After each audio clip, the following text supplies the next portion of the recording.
and the FBI working with state and local law enforcement officials in Utah have caught the assassin of Mr. Charlie Kirk. Is that right? We have a suspect, yes, sir. And you did that within 48 hours, did you not? 33 hours. 33 hours. Congratulations. We've had other political assassinations. Back in June, an assassin assassinated Representative Melissa Hoffman, Mr. Hoffman, Senator John Hoffman, and Mrs. Hoffman in Minnesota. You and the FBI and Minnesota state and local law enforcement officials caught the assassin within 48 hours, did you not? I believe that timeline's correct, Senator. Congratulations. Sometimes we miss the forest for the trees. Good work.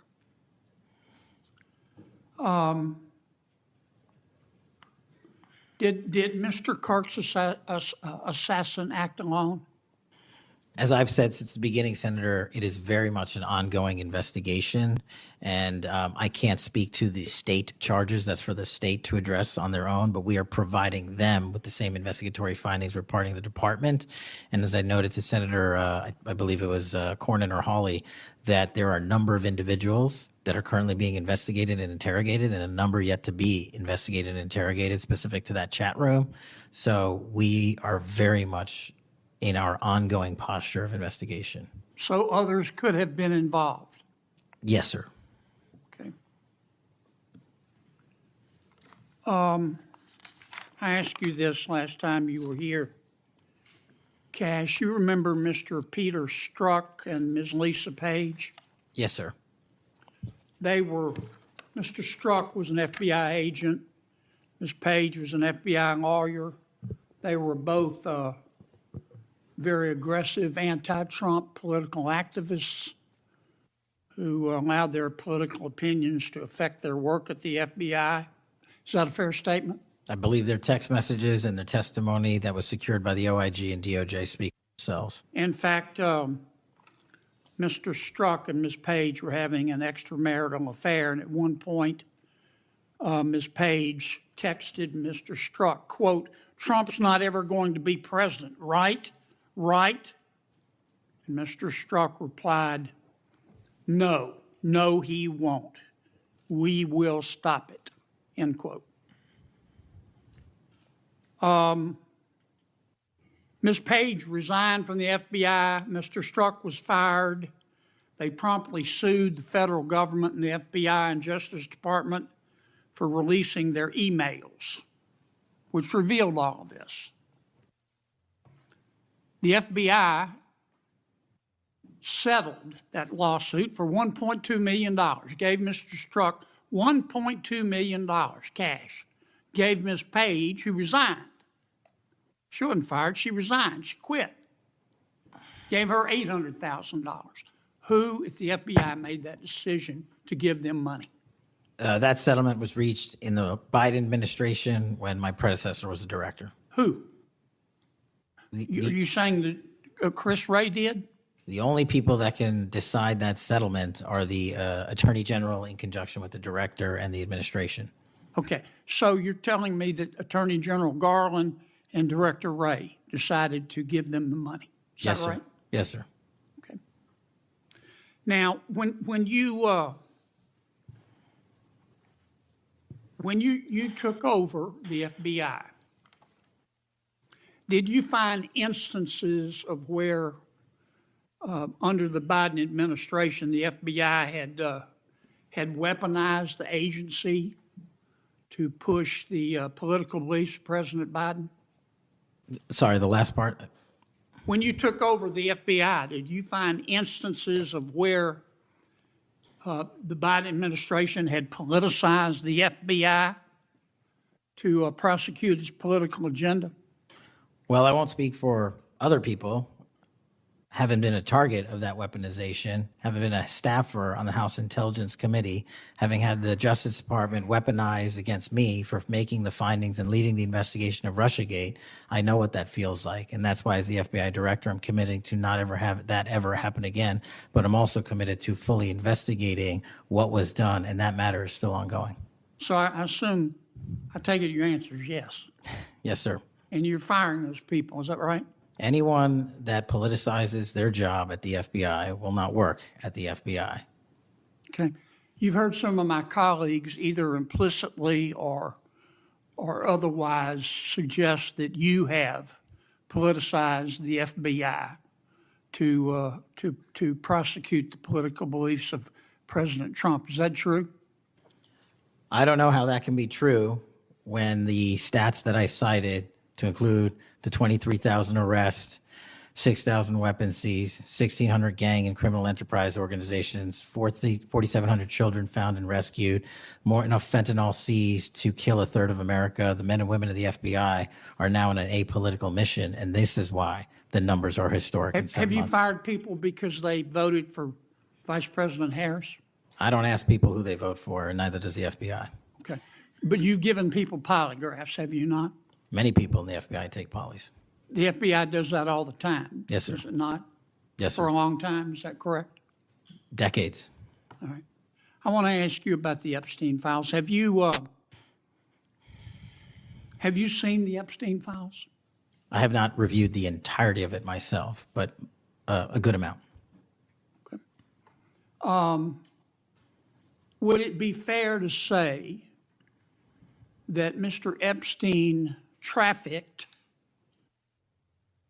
young women, including, in some instances, minors, for sex to himself? That was specifically the allegations in the 2018 indictment in the Southern District of New York. Okay. Who else did he traffic these young women to? In terms of what the investigation, again, going back to 2008, Mr. Acosta, who limited the investigation and limited the search warrants and limited the parameters of the investigation, the only thing we are able to speak to publicly, because he was given a non-prosecution agreement by Mr. Acosta, is that first time period from, I believe, don't quote me on this, 97 to 2001-ish. And then when the Trump administration courageously reopened it. Excuse me for interrupting, but I'm going to run out of time. You've seen most of the files. Who, if anyone, did Epstein traffic these young women to besides himself? Himself. There is no credible information. None. If there were, I would bring the case yesterday that he trafficked to other individuals. And the information we have, again, is limited. So the answer is no one For the information that we have in the files? in the case file. Okay. Now, President Trump has deferred to the FBI and the Department of Justice with respect to the Epstein records. He says it is your call about releasing them. And I understand that the department and the agency have decided to release them in cooperation with the House committee. Is that correct? Yes, sir. So you're releasing them a little bit at a time. Is that correct? We're releasing as much as we can, but we are limited by 3 different court orders, and the department went back to each of those judges to waive those court orders or have them lifted, and each of those judges declined. Will you release all of them, or at least as many as you can? We will release everything we are legally permitted to do so. We are continuing to work with the House on the subpoena request. We have substantially complied with it, but we will continue to release whatever we are legally permitted to do so. Okay. I strongly encourage you to do that. Kash, this issue's not going to go away. And I think the central question for the American people is this. They know that Epstein trafficked young women for sex to himself. They want to know who, if anyone else, he trafficked these young women to. And that's a very fair question. I want to know that answer. And I think you're going to have to do more to satisfy the American people's understandable curiosity in that regard.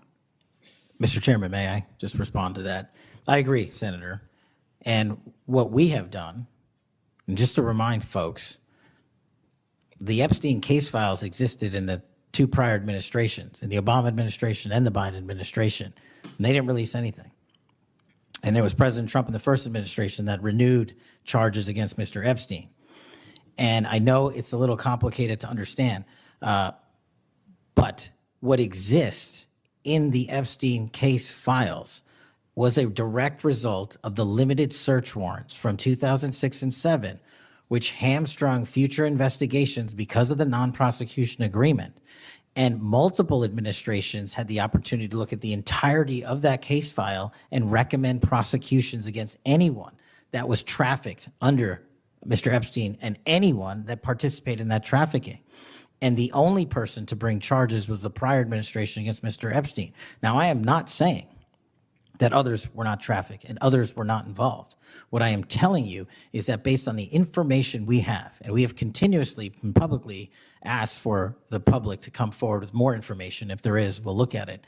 But based on credible information, we have released all credible information, and the information that the Department of Justice and the FBI never releases is information on investigations that are not credible. And we don't release the names of victims who weren't credible, but in the same time, we don't release the names of victims who were credible. And so that's by law. And so the information we are releasing now is historic, and it is also to the maximum capacity that the law allows. And I know that's not going to satisfy many, many, many people. But if they wanted it done right, then the investigation from its origination should have been done right, and he should not have been given a get-out-of-jail-free card to do jail on the weekends for 12 hours a day, and he should have been investigated fully for the entirety of his crime and criminal enterprise, not just from 1997 to 2001. Senator Blumenthal. Thank Thanks, you, Mr. Mr. Patel. Thank you, Mr. Chairman. Director Patel, thank you for being here today. You'll recall well in January at your confirmation hearing before this committee, I raised the prospect of politically motivated